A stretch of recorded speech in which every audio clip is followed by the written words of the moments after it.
Sir ये निकेन प्रकारेण चुनाव जीत जाए, मैं बधाई देता हूं।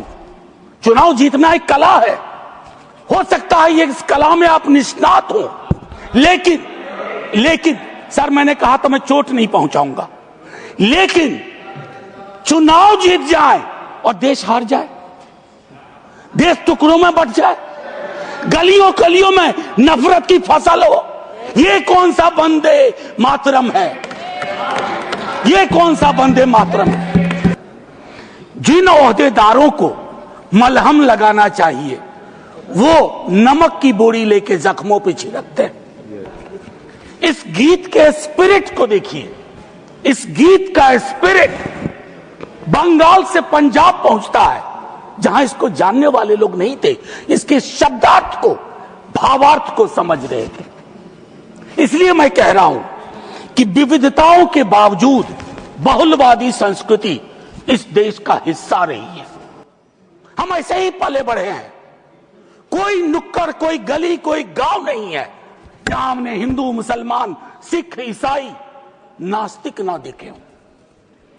आजादी की लड़ाई में सबका योगदान, हिंदू, मुसलमान, सिख, ईसाई और नास्तिक भी। मैं इस सदन में जितनी बार बोला हूं, नेहरू जी जरूर यहां चर्चा में आते हैं, जवाहरलाल नेहरू।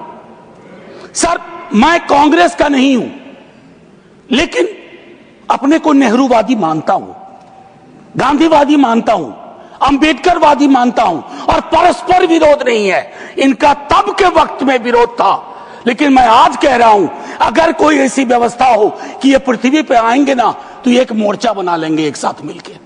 सर ध्रुवीकरण आज के हमारे जीवन का हिस्सा बन गया।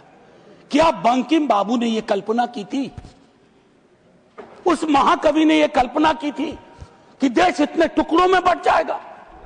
Partition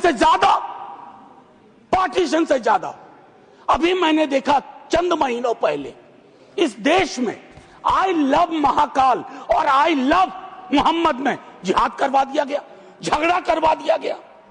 I can love every God simultaneously, yet I want to remain in peace, in prosperity, seeking justice and getting it.